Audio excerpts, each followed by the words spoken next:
Welcome, everyone, to the National Center for Youth in Custody webinar series, What Works? A Practitioner's Response to Theory and Evidence. Our webinar today is focused on positive youth development. My name is Pam Clark, and I'm a Program Associate for the National Center for Youth in Custody, or NCYC.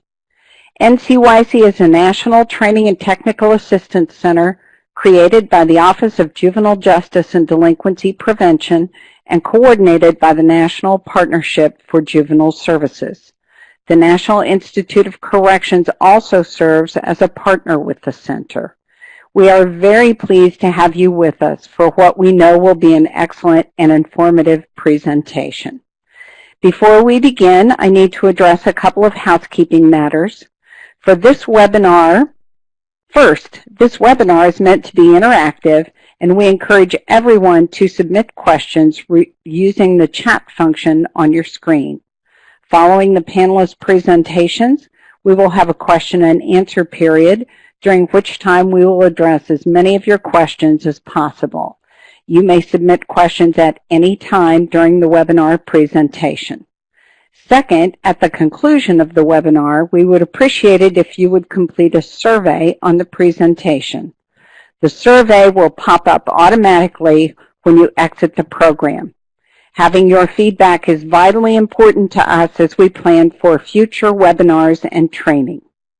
Before we begin the webinar, staff with the National Training and Technical Assistance Center will go over some technical aspects of today's presentation. Thank you so much, Pam. Good afternoon, everyone. My name is Callie Long-Murray, and I am with OJJDP's National Training and Technical Assistance Center. As your host, I would like to take a couple of minutes to discuss a few features of Adobe Connect, which will help you maximize your opportunity to participate in today's webinar. To view the bios and photos of the presentation panel, please access the PDF documents which are available now in the handouts pod of the webinar dashboard. The handouts pod is located right above the chat pod, which you have been typing in so far. For those of you participating in today's webinar as a group, please take a minute and help us count. Go to the chat window and type in the name of the person registered and the total number of additional people in the room with you today. This will help us with our final count. Again, if you are viewing with a larger group, please type in the name of the person registered and the number of additional people joining you today. If you are viewing by yourself, no need to type anything at this time. This event will be archived in OJJDP's online university at www.intac.org in approximately 2 weeks. You can also check out past webinars by NCYC that have been archived on the online university. Again, thank you so much for joining us today. I will now turn it back over to Pam. Thanks, Callie. Today, the panelists will present on the topic of positive youth development. Specifically, we will focus on learning about the 3 basic assumptions of positive youth development, understanding how these assumptions can be used as a framework for designing interventions with justice-involved youth, and learning about some of the successes facilities have experienced in their efforts to implement programming grounded in the principles of positive youth development. We're going to open the webinar by giving everyone the opportunity to hear from Dr. Jeffrey Butts, Director of the Research and Evaluation Center at John Jay College of Criminal Justice in New York. Following Dr. Butts, we will hear from Sharon Herigfeld, Director of the Idaho Department of Juvenile Correction and Chair of the CJCA Positive Youth Outcomes Committee. We will then hear from Beverly Wilder, Program Manager of the Juvenile Correction Center, St. Anthony, Idaho, Department of Juvenile Correction, and conclude by hearing a unique perspective from our youth, Daniel Thomas. All of the participants' biographies and photographs are available under the handouts pod above your chat area. Jeff, I think we're ready for you to get us started. Okay. Hello, everyone, and thank you for coming on to the webinar and listening to this conversation and participating. If someone from the presenter chat area could confirm that I'm being heard, that would be nice. I see a lot of people having sound problems. Okay. Today we're talking about positive youth development and how positive youth development can be applied in the youth justice system writ large. So this is not simply about youth in custody or youth in placement settings, but more about the role of youth development, adolescent development science in the creation and implementation of interventions to reduce youth crime, youth offending, and reduce youth contact with justice systems. The positive youth justice phrase is something I and a couple colleagues came up with as we were preparing a document a few years ago to describe this process of applying adolescent development to the practice of youth justice.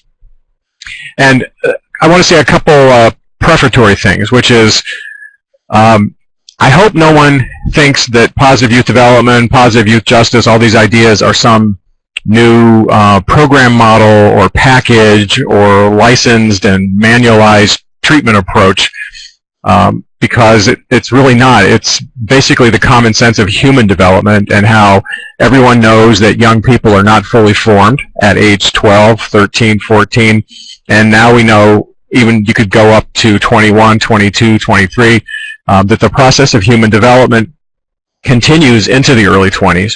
And the challenge is to make the justice system and our response to youth offending as consistent as possible with the science of adolescent development. I don't think anyone on the line on the webinar here would disagree with the idea that it would be foolish and inhumane to put a 6-year-old in prison for hurting a playmate. But we do that with 12-year-olds in some jurisdictions, and it's very common to do that with 14-year-olds, and no one even bats an eye when we do it to an 18 or 19-year-old, because after all, they are adults. But the concept of legal adulthood is different than the concept of adult development or full adult capacity. So how do we mesh these things? How do we make a justice system be responsive to adolescent development? And that's what these ideas are about. But someone might be thinking, why are we doing this? We already know what works, right? We have evidence-based programs. We have research showing that this program or that program can reduce youthful offending in a significant way. So why are we talking about more ideas? And aren't we getting all tired of more programs, more slogans, more ideas? Well, we do know more than we did. So I don't know how long some of you have been in this field, but I've been working around youth justice programs for a long time now. My first job was in 1980. And I can tell you we know a lot more than we did when I started. But we still don't know everything. So the fact that we know a few things does not mean that we are done. And I usually use an analogy here and say, how happy were you when you finally got your toddler to eat grapes or any kind of solid food that they could handle themselves and put in their mouth and be independent? You didn't stop there. You didn't say, oh, thank God I now have someone who, my child will eat grapes. I can stop preparing other food. We're all set. And I think the same thing is true when we have program development and research on evaluation of programs that comes in with solid findings. Something gets registered in the list of evidence-based programs, and that's terrific. But that doesn't mean that we now can stop, that we have every program we'll ever need. We do have better programs for some things. If a young person, we know that a young person's delinquent offending is being driven primarily by their drug abuse problem. We have programs for that. Not magic programs, not works every time programs, but at least programs that we know on balance are better than doing nothing and provide good returns. If a kid is being continually involved in the police and with the justice system because of a mental health issue, we now know how to address that. Again, not perfect solutions, not works every time, but programs that we can rely upon that are at least worth the effort.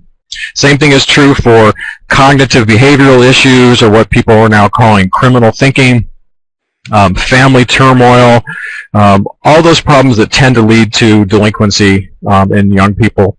We do have programs for them. But if you add all those things together, if you add all the drug problems, the mental health issues, the thinking errors, the family turmoil and family violence, add trauma to that list, if you add all those things together, and those were the only things we could fix, and even imagine we could fix them all perfectly, ask yourself how much of youth crime would go away. And if it's not 100%, that means we are not done. That means we have issues that we know are related to the origins of youthful offending that we don't have programs that we can believe in that will work. And there's a reason I think that the field is sometimes confused about this. I've often done talks on this issue, and I get people in the audience who are a bit riled because they've spent the last several years or a decade trying to build a good treatment program for drug abuse problems, for mental health issues, for trauma, and they are to be commended for that. And I can understand how you would perhaps have a negative reaction to someone telling you that that's not sufficient when you really believe you have a good program.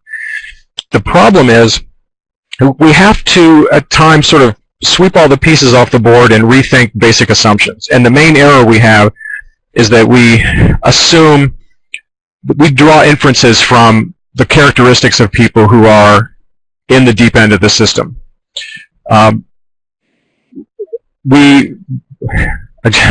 Trying to move the slide. We believe that we know what causes delinquency because we look at the characteristics of young people who have gone all the way through the system and are now in the deep end. And that's the problem. We draw the incorrect inference. If we really want to have good interventions, we need, as it says there, to be basically agnostic. We need to not be oriented to developing a system from our preferred solution, but we need to think about what causes the problem and have tools to address each potential cause of the problem. And the real obstacle is when people get so wedded to their own programs, they don't want to hear about any other programs or any other solutions. And the worst case scenario is when we build systems out of our existing tools based upon who we have in our communities who are already signed up with contracts, and that makes it easy. So I have a contractor that does this, I have a contractor that does that, let's just build something around them. It's good to sometimes reimagine yourself starting from scratch, and what would you want? And if you start from scratch, you're basically talking about theory. So we know a lot more about risk factors. The problem is there are a lot of these factors, and we know a lot more about protective factors. But think about all the possible things that could be related to a young person's involvement, repeated involvement in crime and delinquency. Any one of those things could be sufficient as a basis for building a program. And you'd be legitimately, it would be legitimate to focus on one of these causes in terms of to reduce delinquency and crime. The same thing is true about protective factors. Any one of these things could be a legitimate area of intervention for building up protective factors and building up a young person's resilience and resistance to being tempted to get back involved in crime and delinquency. So how do we focus? That's always the question. How do we focus these things? To do that, we have to have a balance. So as I just said, we have to have programs that focus on both risk and protective factors, and that's just logical. We also need to make maximum use of family resources and community partners, and that's just simple economics. No system will ever be big enough to deal with all the potential issues involved in the origins of crime and delinquency. And finally, we need to have a constant awareness of the need to build evidence and to leave that trail of breadcrumbs for colleagues when we find something that works, to document it, to have research partners that say, this is how we did this, these are the key components, these were our results. That's how you build strong systems. We need strong systems for young people who are not primarily engaged in crime and delinquency due to mental health or substance abuse or the other things I mentioned, family violence, trauma, because they are relevant and they are important as part of your toolkit for dealing with youth misbehavior and delinquency. But they're not sufficient. So what is left? What do we have to build other than that? And I think the main area of inspiration for this is adolescent science. And if you go in and read some of the secondary treatments of this, check out the Models for Change website, the MacArthur Adolescent Behavior and Research Network that preceded Models for Change. They developed a lot of good information on translating adolescent science. I have a PhD, but I can't read most of that stuff. I can't read neuroscience articles. I don't have the vocabulary. I don't have the background. But when people translate those findings, it's very, very helpful. So what we did was translate all those translations and try to come up with a concept that would allow people to grasp adolescent science and adolescent development in a way that would be applicable and implementable within the youth justice setting. Here are the things we know. When you look at adolescent science, what we know from research and now decades of science, we know that young people are responsive to strengths and assets, and that strengths and assets structure someone's successful transition from adolescence to adulthood just as much as risk factors. And we can actually modify strengths and assets. We know that attaching and engaging young people in positive relationships is critical. And this is not rocket science, as they say. This is nothing new. It's the basic knowledge any parent knows. But how do we build programs and structures that deliver that asset to young people who don't have it? All that, the feeling of being attached to people, being engaged in something important. Usefulness and belonging, in other words. Also, having a broad system of community-based supports is critical, because no one agency can do all this. You need partnerships with schools, with child welfare, with parks and recreation, with your local employment agencies. Basically, the youth justice system should not think of itself as a medical model where you bring people in, treat them, and then send them home. It should really be more of maybe a social work model where you're attaching strengths to as many clients as you can, looking at the community, facilitating relationships with potential resources for each young person. And basically, there's nothing more complicated here than allowing all youth, even youth from poor neighborhoods, from challenged families, from traumatic backgrounds, allowing all young people to experience what young people in wealthy communities take for granted. And that's supportive relationships, feeling rewarded for work, having that experience of working, having the concrete experience of developing a skill that other people appreciate, success in learning that skill and having people. Basically, every young person needs to have the experience almost every day of someone that they trust and love saying to them, wow, how did you learn that? I can't believe you know how to do that. That's fantastic. Every young person needs that, and that basically is adolescent development. And the other things on the right column there, physical activity and sports cannot be neglected. It's important for anyone's health and development. Music and the arts, civic engagement, political engagement, youth voice comes in there in terms of the system should not be set up to do things to people. It should be set up to work with young people to help young people succeed. And all these things are easy to say, right? The question is, how do we build structures and systems that deliver that to a young person that doesn't have them naturally? And that's the key challenge. There are lots of places to go to find out about this. Each one of these logos on the screen here, I made this slide probably almost 10 years ago now, and I bet there are 3 times more than this you could find.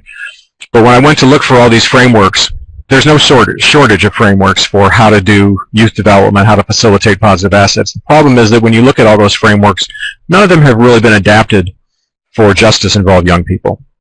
When you read some of these, it seems like the authors are thinking that everyone works with 8-year-old Boy Scouts and Girl Scouts who say yes ma'am and yes sir, and they just want to be helpful. Well, how do we build systems to attach positive assets to young people when they don't necessarily want us to be talking to them, and they drop F-bombs in every sentence, and they have all the markers of defiance and adolescence that most of us on the webinar probably have grown to love, and that's why we're in this field.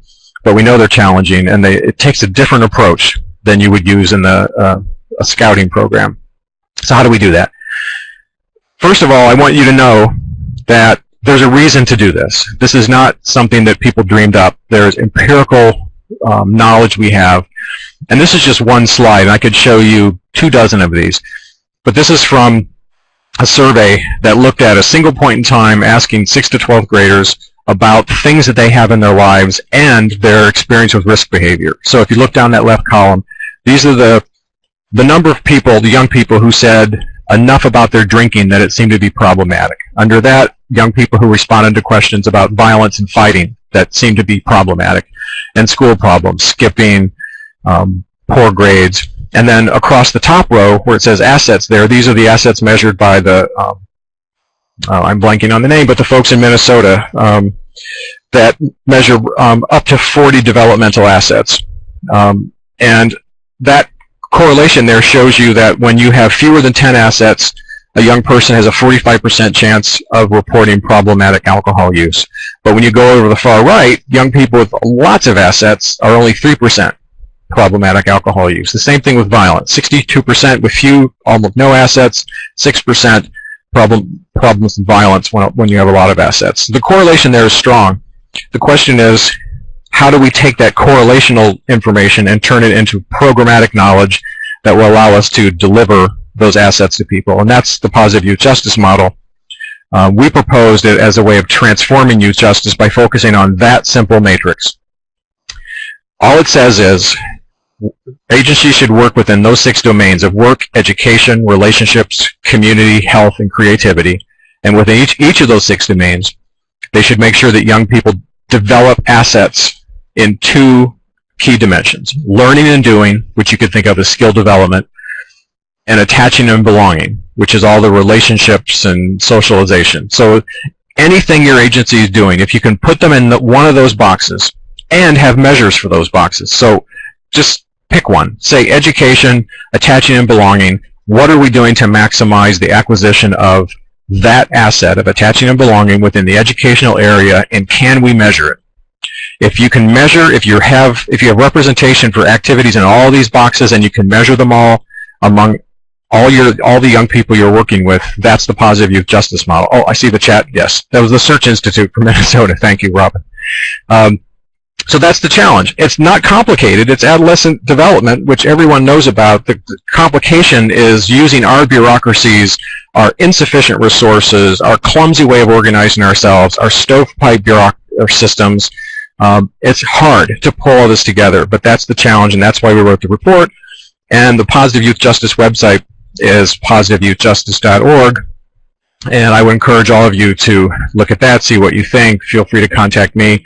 And I think we are now going to hear about people who are actually doing this in an agency setting, and we'll hear about their experiences. Thank you.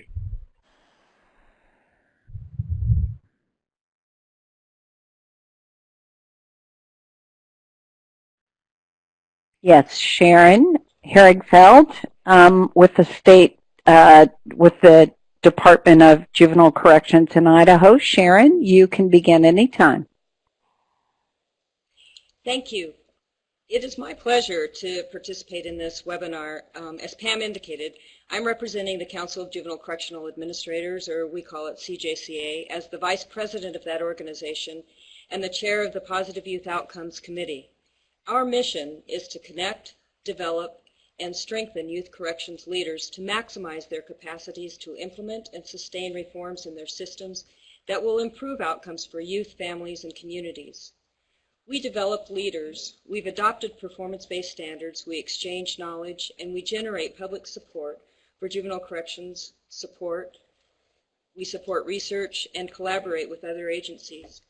I am on this webinar because I'm the chair of our committee. However, there are incredible individuals throughout our membership that incorporate positive youth outcomes. I hope you see this as an avenue to obtain additional information wherever you are in the process.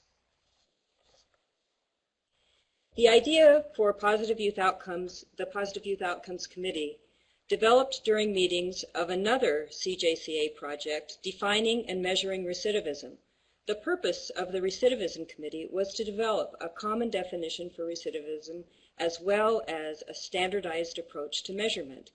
This committee's standards were adopted by CJCA. During these discussions, the same questions frequently came up. What about measuring positive change? Shouldn't we also pay attention to positive youth outcomes?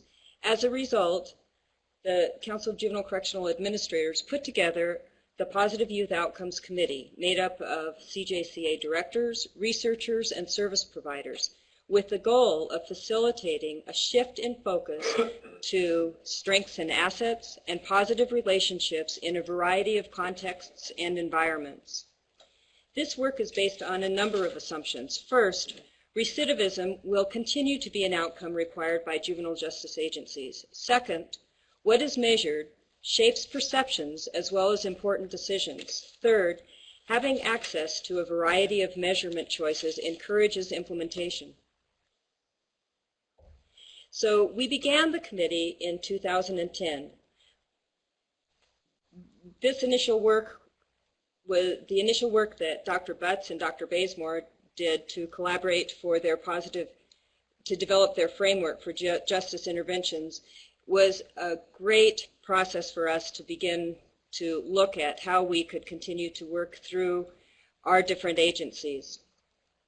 So I would like to personally thank Dr. Butts for the work that he's done, and Dr. Bazemore. And thirdly, Dr. Harris, who is our CJCA advisor, who has been instrumental in moving our efforts forward. We shared our work with the CJCA Executive Board and began planning for increasing capacity to measure positive youth outcomes. We developed a survey and looked at different ways to measure it. We came up with the Ed McConnell Clark Foundation grid that really does capture the constructs that we felt were necessary, and those reflect Dr. Butts' domains as well, that I will discuss in the next slide. In 2013, we began to highlight the different programs. Specifically that year, we highlighted the programs in Oregon, Florida, and Idaho. And in January of 2014, we began to invite youth to participate in our presentations. And you'll hear from Daniel a little bit later in this presentation. As you can see, we combined the practice domains that Dr. Butts defined to 3 to keep the process simple and understandable. Under education and work, what we're looking at is academic and vocational learning, planning for independence, educational attitudes, core subject knowledge, future awareness, financial literacy, and those types of education and work, components. Under social connectedness, we're looking at attachment to others, attachment to the community. How are the youth engaged in their communities? Do they have pro-social peers? Are they attached to school? Do they understand problem-solving techniques? Do they take responsibility for their behaviors? And under health and well-being, what is their physical health, their behavioral and emotional health, lifestyle and risk-taking, values and norms, knowledge of family health history and participation in treatment, risk avoidance, and responsibility are all important under health and well-being. My guess is everyone on this webinar can think of mistakes they made as an adolescent. Would you like to be defined by that mistake? Neither would the youth we work with in our programs. Doesn't it make more sense for us to discuss their successes? As I mentioned earlier, there is great work going on around the country. Our goal is to consistently measure this work. In our monthly conference calls, we hear about the different efforts throughout our states. Massachusetts has been working on incorporating strengths for many years and is continuing to focus on empowering youth with education-based programming for detention and correctional facilities. And Montana and Florida have discussed the implementation of Dr. Latessa's EPICS model for probation, focusing on relationship quality, role clarification, and problem solving. Florida is also working with their community groups to connect elementary school kids to mental health professionals and partners to reach kids at risk before they get into trouble. In Oregon, facilities track positive youth engagement, documenting achievements and facility achievements, developing hot sheets for each facility that addresses accomplishments, challenges, operational excellence, and provides them critical information on culture and operations. Wisconsin opened up an agricultural science project in their Girls Academy and will have a garden and farmers market. I'm just giving you a quick overview of the direction states are taking, and next you will hear from Idaho's program manager in St. Anthony.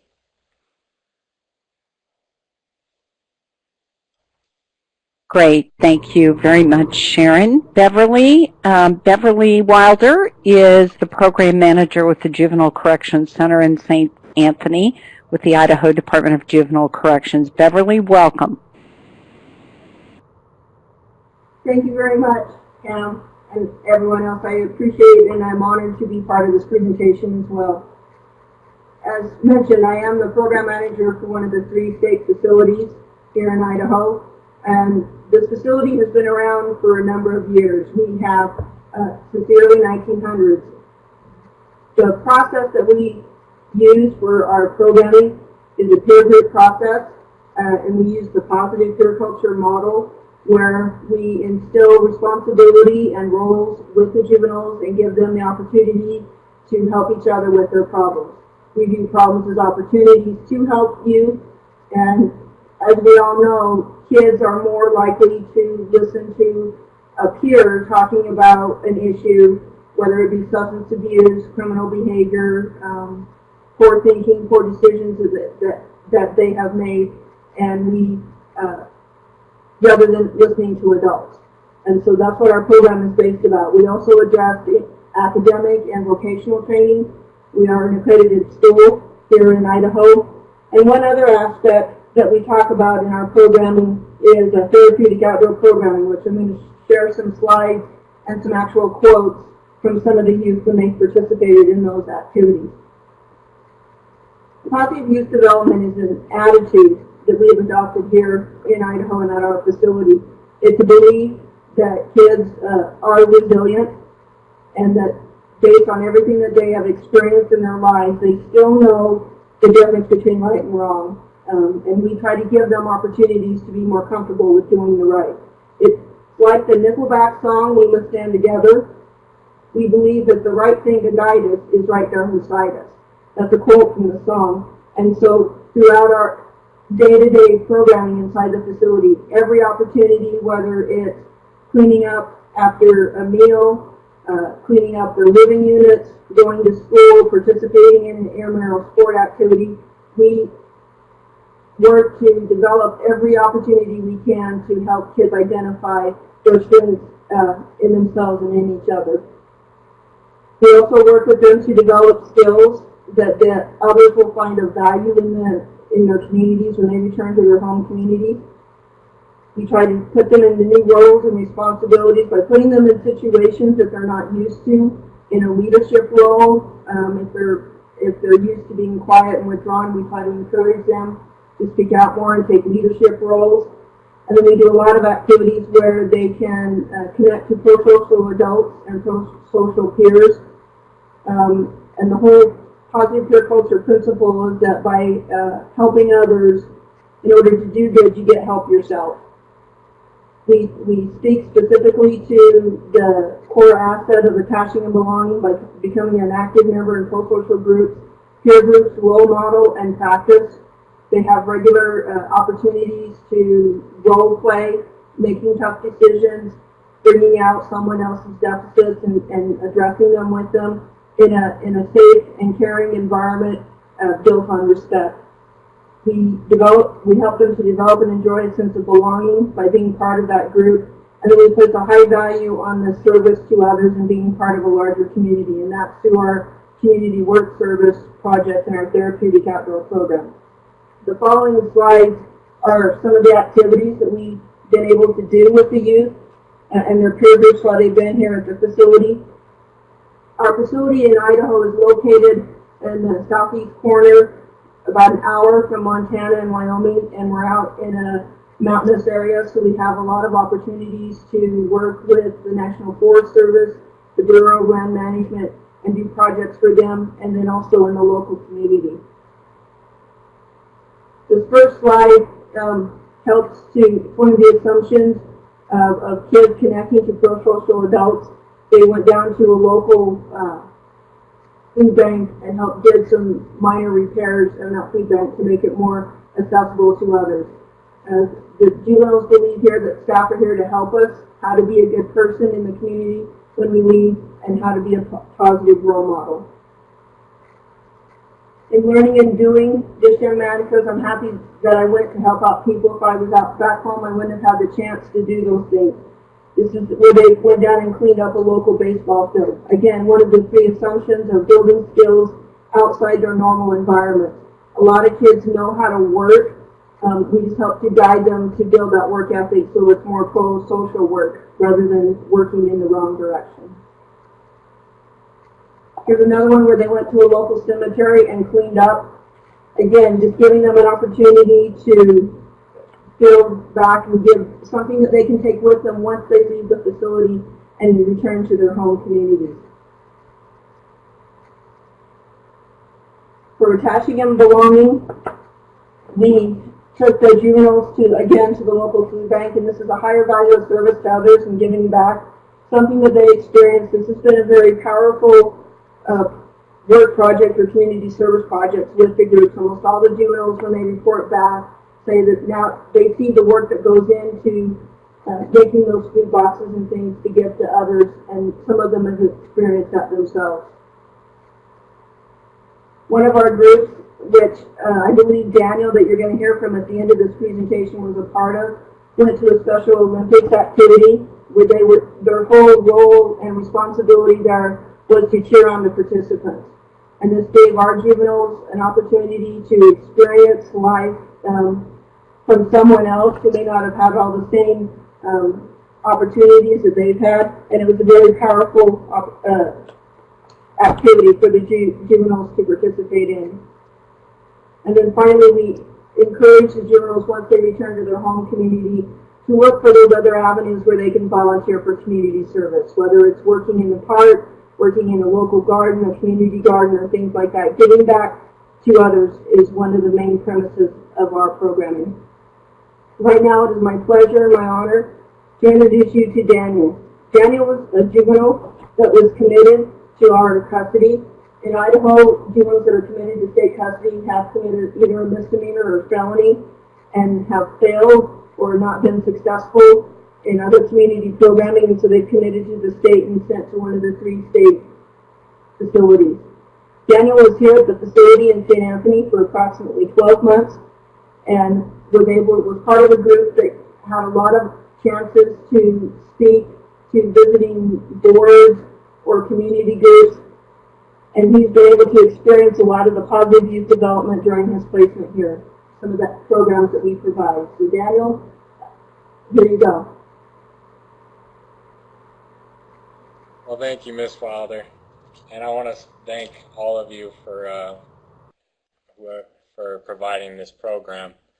I was looking over Dr. Butt's slide referring to the percentage of 6th to 12th grade youth reporting grid, and I think this program is meant to get kids off the fence. I see 3% in one column, and that they have tons of assets to use, and I see a huge section with 0 to 10%. I think they bring these kids to these correctional facilities and they show them how to use these assets, and then they give them the choice to see if they will use them. And I have to say thank you, because that got me off the fence and on the right road. And I have to thank you guys so much for that.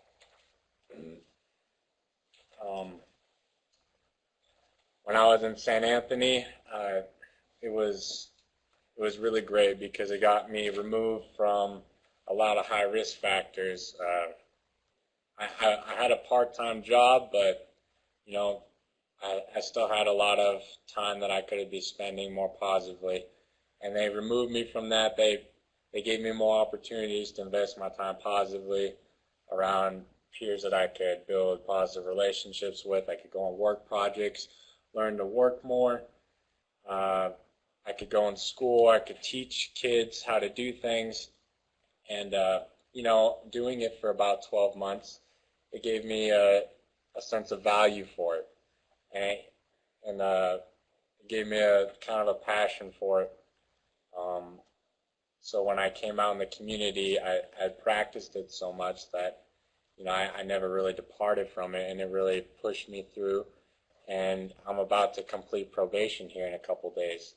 So these correctional facilities are really helpful. I mean, we come in and we get up at 6:30 in the morning, we go to bed about 9 o'clock at night, and we do is we practice selflessness and we practice learning empathy. In my group, I would have peers come up to me and say, Daniel, when I get confronted for something that was actually problematic that they were doing, I want to practice seeing it from their eyes. And that is just an example of how much these kids will practice things, and that is where they're using their time.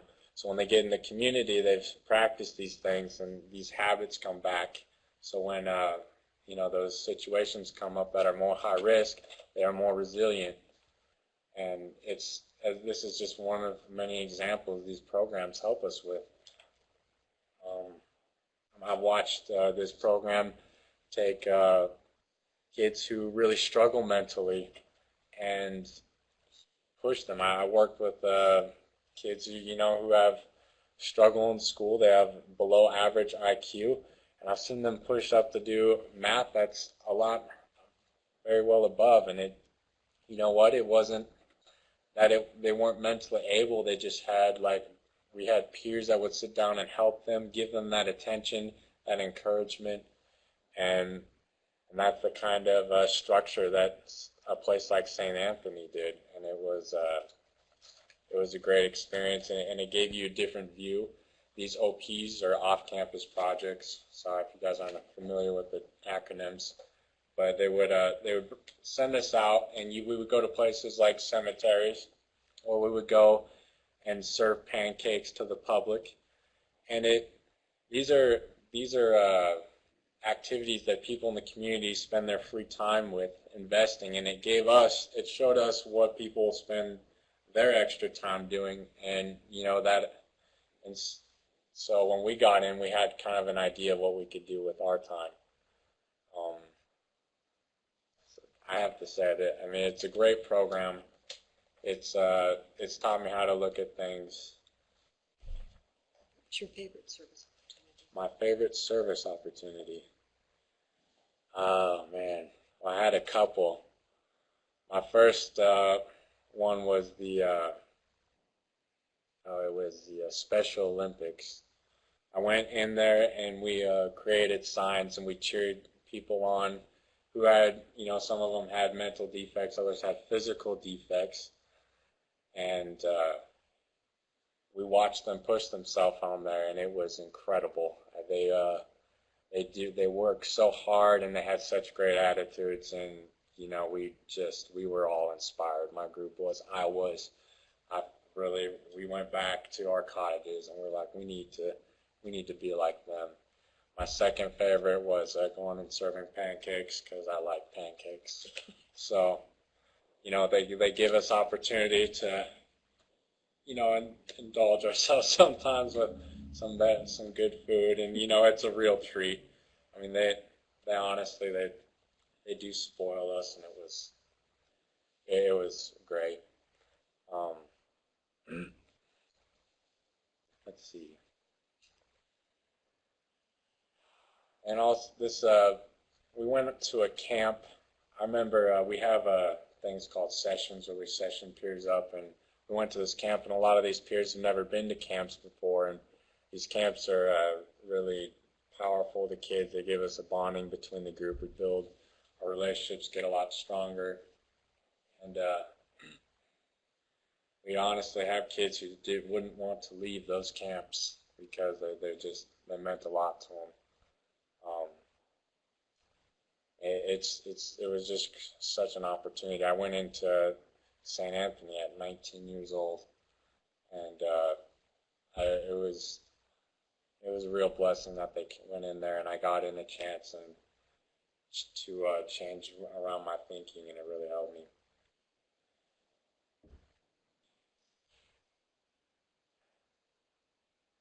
Do you, Carol or Pam, do you want to start with questions? Yes, thank you. I think Daniel is completed with his part. Yes, thank you, Sharon. Daniel, thank you so much for participating today. I hope you've been watching the chat box as everyone has been sending you compliments and thanking you. Yes. Yes, thanking you for your positivity and telling you to keep it up. Quite distracting. Okay. It is very. So Daniel, I think we'll start with a couple of questions for you since you're still on the line. I have one here that asks, what helped you make the connection between service activities and actively doing things to change your lifestyle? Service activities and are you talking about like off-campus projects again? Yeah, the volunteer activities, the positive engagement there in the facility. What about those volunteer opportunities really helped you make a connection between service and the things you needed to change in terms of your lifestyle? It really broadened my perspective on people. like I went to a food bank, and we would get food together to send to people and their families. And I remember it wasn't quite lunch, and I was really hungry, and I was putting these food things together, and I would think for a little bit. I was like, man, this is how other people feel, you know, a lot. And when you go to make decisions, like in every day, you know, you have a certain amount of factors that you put into your decision, and these campus projects, they expand it and they bring in more factors in your decision making. And when you take into account things like other people are hungry too, or other people need other things, I mean, how can you can't just push those? I mean, those are new facts, and you have to go off them. When I left, I would take things into account, and it just helped me make healthier decisions. And that was probably the biggest impact those service opportunities were for me, is it just put more factors into my decision making. Great. Great. Thank you. I have another question here, Daniel. What was something your PO did well and something you wish they would have done better? My probation officer? I think that's what they mean, yes. My probation officer is a wonderful lady. I could not have asked for anyone better. She has done so much for me. I can't even begin to say. You know, I don't even think there's something she could do better, honestly, that I could think of right now. Because, I mean, she would sit down and she would talk to me. She was very encouraging. She, very personable lady. When we first started working, when she started working with me, she built me up. You know, she's a great lady. She taught me how to value myself and, you know, make decisions that were good for me. I can't even begin to explain how big of a help she was. I wish I think a lot of people should follow her example. I'm sure there are. That's pretty high praise. I hope you've shared that with her, definitely. I have another kind of related question. Have any of the correctional officers in the St. Anthony facility, did any of them positively impact your life in any way? And if so, could you talk about that a little bit? Yeah. Oh my goodness. Probably one of the things that, like, when you're in St. Anthony, you're on a routine basis. Everything's used to things, and the only thing that maybe changes is who staff come on in. I guarantee you, one of the things we talked about was who was going to be our staff today, and that would just speak of how much we look forward to the staff. The staff, they're extremely encouraging. That's probably one of the most effective things about St. Anthony that gets kids onto the positive side of the fence is the staff there. Every staff there that was with our group was great. They would honestly, we would go to bed at night and they would pull kids out and talk to them, you know, for 30 minutes just to, you know, get their heads on straight. When I left St. Anthony, one of the security guards, he would just check to make sure my head was on straight as I was going to be released. These guys put tons of investment into us, and they're just huge help. I mean, that is probably a huge thing of St. Anthony, why it would help me so much. So I have another question related to that. Could you tell us one or two things that correctional staff did that positively influenced you or inspired you to do better?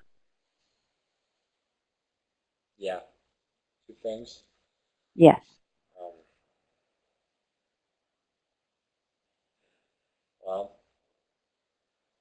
taught me, one of them taught me something, and it was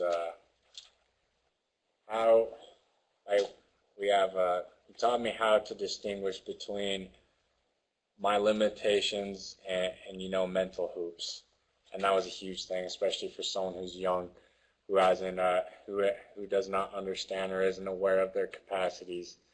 And I had a staff. He'd teach me how, you know, how to distinguish between the two. So if I knew to be stressed about something, I mean, I can give you an example. This is just a small example, but like we do PE and stuff, and it's like when you run the mile, you need to control your breathing. But we set goals, and we push ourselves for those goals. And, you know, you would teach us to how to, you know, fix our breathing when we run, and how to correct the things we could so we could get to our goals. And it would also teach us to say, hey, you know, you're just not ready to reach that goal, and it's not because of we weren't trying hard enough or we weren't smart enough. We had done everything, we just weren't ready for those things. And, you know, and that would be just a small example. You know, a big example would be when we go out in the community, they would teach us, you know, take into consideration the high risk factors. For instance, if you go into an area with where there's illegal substances, or, you know, whatever our addiction was, we take into the facts that what kind of risk factors were there, and what kind of protective factors were there.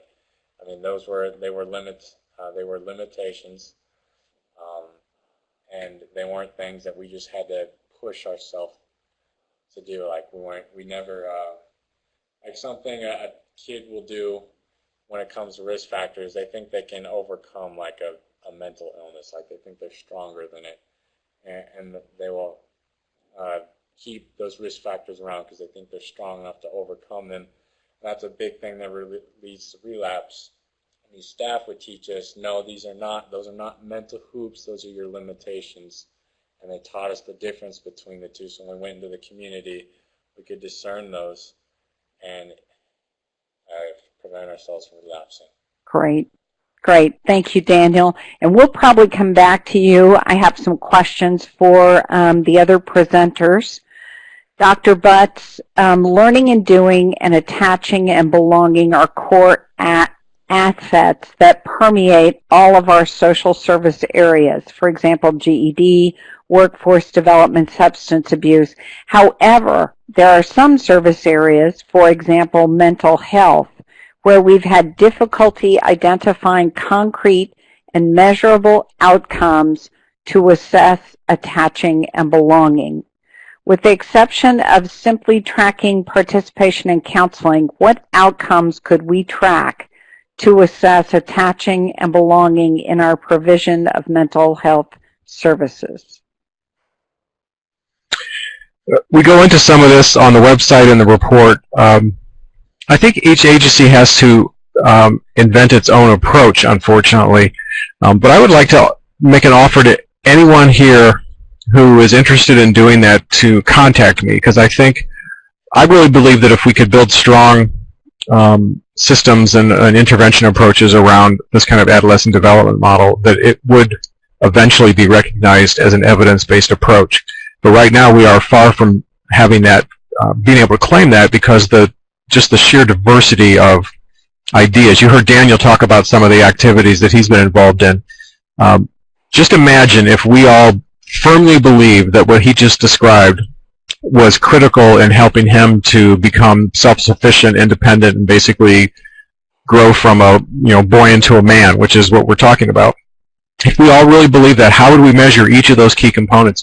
Would we just be able to count the number of times he went off campus? Would we have to measure the quality of that activity? Would someone have to stand in the room while he was serving pancakes and count the number of times he smiled, or the number of times people engaged him in conversation?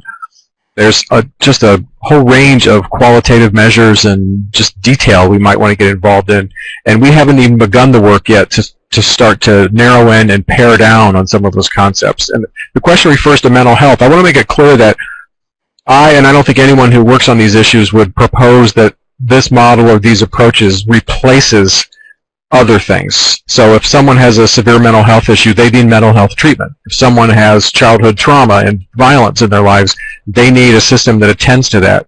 This model is for everything else, the normal stuff. And remember, kids who are involved in breaking the law are normal. And I would perhaps use the word normative because it's more statistical.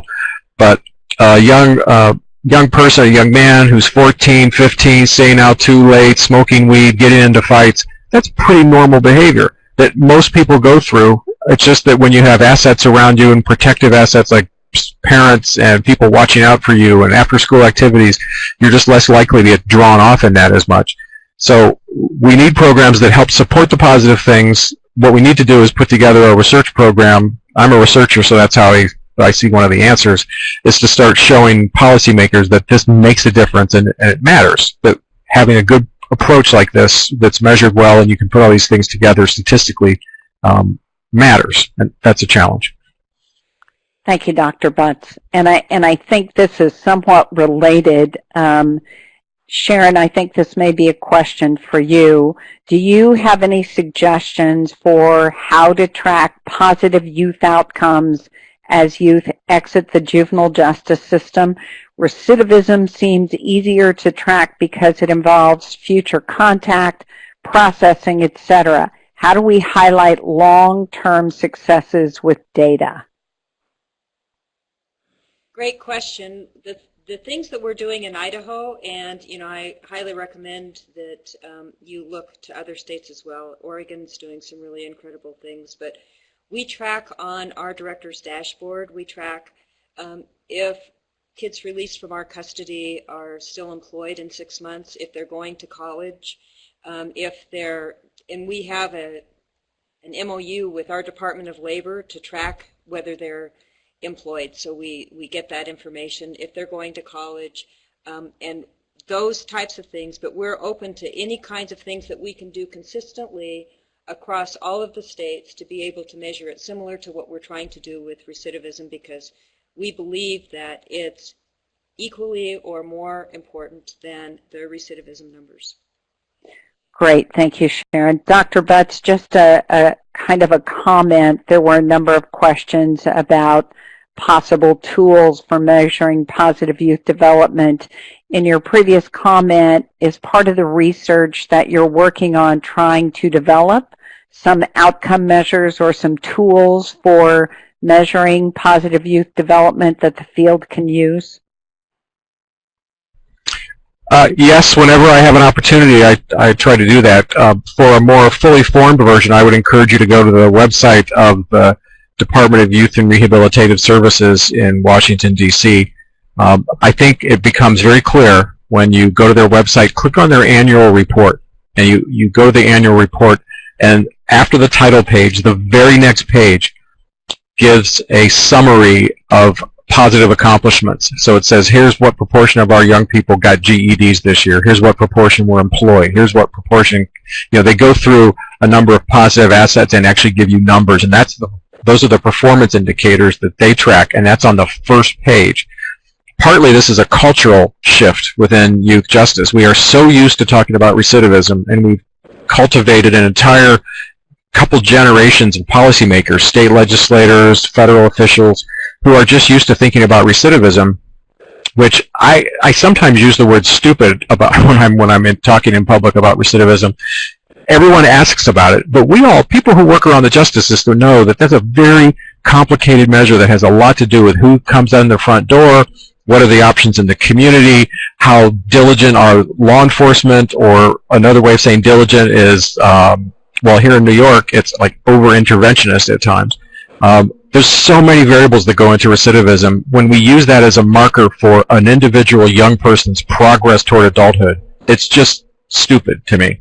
So how do we change that culture? How do we get policymakers to stop saying, what's your recidivism rate, which is a meaningless number, and instead focus on how many of your young people that you worked with in the last year are now employed? How many people are in their own apartments? How many have GEDs? How many are taking college courses? Because people could dismiss that as frivolous, or a judge once described it to me as fluff. And I think that's because this culture we've created where we only think about public safety from a law enforcement perspective, that people have to obey the rules, do what they're told, and just quiet down and keep their heads down. But who would want that for their own child? Who would want their own child? How many people brag that their own child really obeys all the rules and doesn't speak up and doesn't cause any trouble? You want young people to be vigorous, to go out there and change the world, but we want them to do it in a way that doesn't hurt other people, and that's a trick. But we just need to change the culture of measurement first and foremost. Very helpful answer. Thank you, Dr. Butts. This is really for anyone, maybe more for Beverly and Sharon. Can you talk about what efforts, if any, that are made to connect the youth you're working with to volunteer opportunities after they leave incarceration, and what specifically do you do to help them develop pro-social relationships, again, after they leave the facility?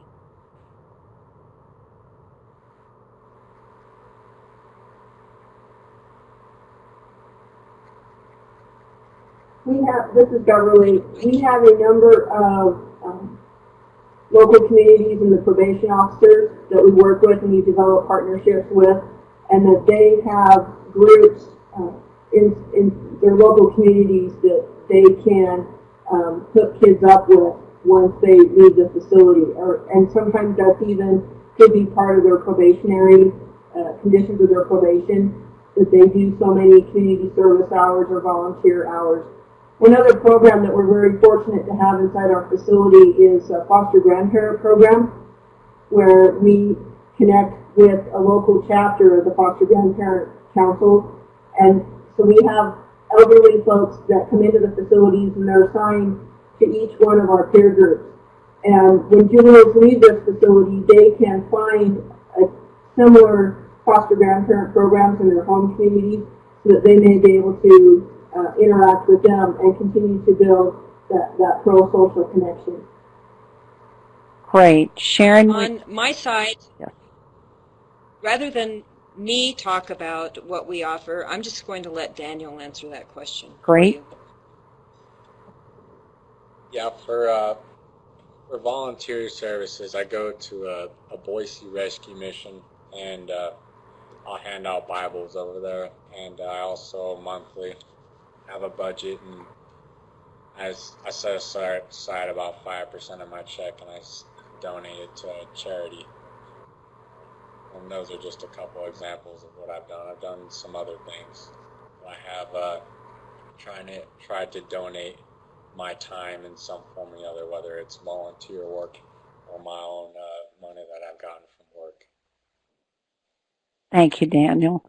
Daniel, I'm going to probe a little more. I have a question here that asks, is there a key factor that you feel every case manager needs to have or be aware of when working with a youth to help engage or motivate him or her? Yeah, their willingness would be a big one, and I would just asking them where they're investing their time. I mean, if they're investing their time in somewhere negative, then that kind of shows where their willingness is at, and that shows which side of the fence they're on. That would be the key factor if I was in that position I would look at. Okay, thank you. I have another question here. I think it's really for any of the presenters. It says, we've been having some of our youth mention that they don't understand why we are making things easier. We've changed from a punitive process to a more strengths-based program, and the youth are interpreting that as, quote unquote, making things easy. They mention that they have had some serious charges and they don't think it should be easy. To this person, it sounds like this is a young person who has become more institutionalized.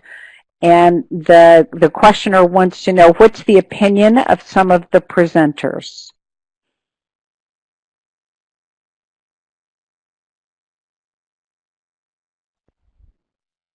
Could I just ask for clarification. So you're saying that you have young people that are in a custody facility who are suspicious when you reduce the level of punitiveness and actually provide them with more opportunities? Yes, that's my interpretation of the question. I don't know what to do about that. Maybe one of the other presenters could. Sharon or Beverly, any comment? You know, I guess I really don't know how to answer that question, but I can tell you that we had a young person that was a district court commit to us that spent some time in the jail and then actually was at the St. Anthony facility that we've highlighted today. And he wrote an essay saying, and the whole essay was called Tough. And his whole explanation is, if you think that being punished by going to jail is tough, try going to groups and having to really deal with your feelings and really address internally what kinds of changes you need to make. And so to me, as I look at it and what's important to change the lives of kids, I see what we're doing as having a much more long-term effect than isolating them or restraining them. Sharon, thank you for that answer, and I think it really puts into perspective the fact that just because you move from a punitive model doesn't mean that things still may not be challenging for young people. You're right. When we ask them to really look at their behavior and what drives that behavior, that's hard work. It's just a different kind of hard work, definitely. I have an interesting question here. Is there a presenter aware of any federal detention centers that utilize positive youth development? Northern Cheyenne has a youth detention center that provides absolutely no services. Their sole job is to keep kids safe, or so this person is told. I like the ideas, but I do not know where to get assistance to implement such programs. So I will say, I know, Dr. Butts, you provided a number of different websites on your one slide where there's a focus on positive youth development and how to program using those principles. In addition, NCYC offers technical assistance, and you can go to ncyc.npjs.org and make a request for technical assistance at that website. But I'm interested if any of the presenters have anything else they would add. I'll add something. I'm not sure, and I'll watch the chat box if someone wants to clarify, but I'm not sure if the word detention here is being used carefully. Because I think there is an issue within the youth justice system where we start to bring more services and supports into a system which is supposed to be temporary. So the whole goal of detention is usually pre-adjudicatory. And I know a lot of facilities, especially in rural areas, use detention centers for multiple functions, and commitments can actually go there. So that's a different issue. But I think just the words using PYD in a detention center could actually make me nervous if we're prolonging detention in order to provide supportive services. But if you're doing that in the context of dispositions and post-court placements, that could make a lot of sense. Great. Thank you. I have another question here. How typical of positive youth justice programs is Daniel's success? Do younger adolescents tend to have similar experiences? This is Beverly. Based on my interactions with the juveniles here at our facility, the program itself can be broken down into all different maturity levels and levels of understanding. For the younger offenders or juveniles that are placed here, we can help them to understand on their level. We try to break it down so that they understand at whatever maturity level of sophistication or level of understanding, the activities also can follow that same suit. Anyone else?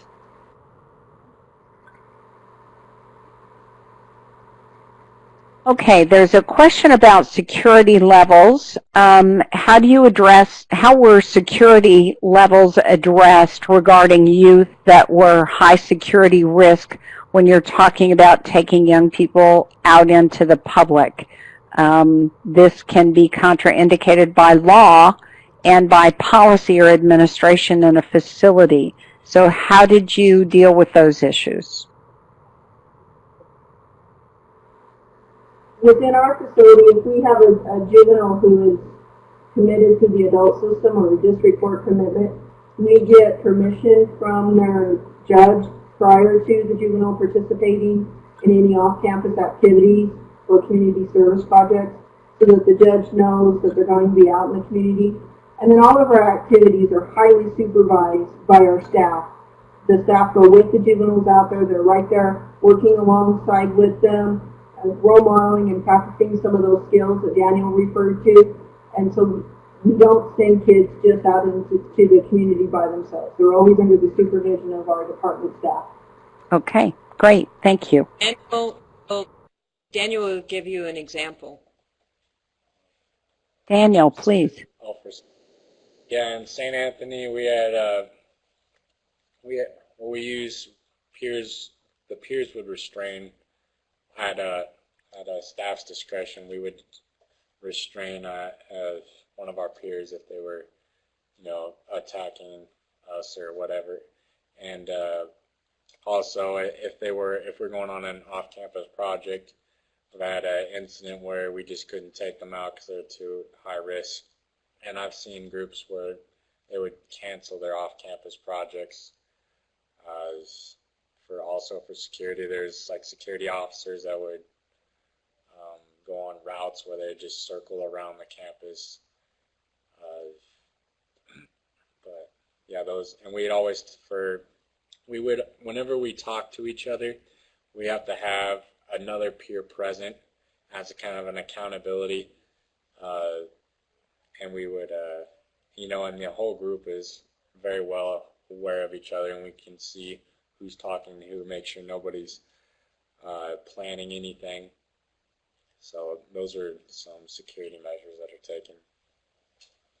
Thank you.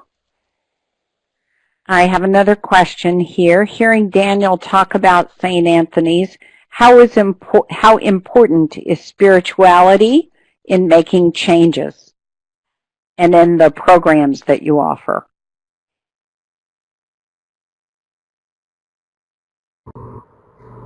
At our facility, we offer religious services. We contract with a provider throughout the state, and they can hook juveniles up with religious volunteers who come in and address those issues with the juveniles. And then one day a week, all the different denominations come in and provide services for those juveniles that may want to participate in that. Sharon, did you want to add something? I just wanted to question whether you wanted that directed to one of us or to Daniel. I think Daniel could definitely. And I can tell you, okay, so I'll turn it over to Daniel, but I want to just emphasize what Beverly has talked about. We have religious activities in all three of our facilities. Of course, it's voluntary, and youth can participate in a variety of religious activities, and we have volunteers that come in for young people's spiritual growth as well. For our religious activities, peers use it for different reasons. They use it to talk to somebody, they use it to feel connected to everybody, because when we go to church on Sunday, it's a time where everybody's together interacting, singing songs. Others use it for their own personal faith, but it just becomes another asset to help peers make a decision on whether they want to change their thinking or not. Thank you, Daniel. I have another question again for Beverly and Sharon. Are probation officers in your state or other jurisdictions also being trained in the positive youth development model?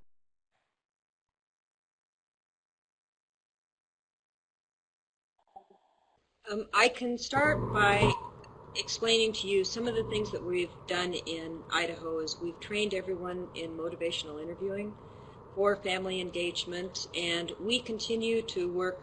We have a very close relationship and a strong partnership with our counties, and we continue to look for ways to strengthen that relationship, including developmental assets. And like I said, one of our ways that we've done that is to train all probation officers and our staff in motivational interviewing.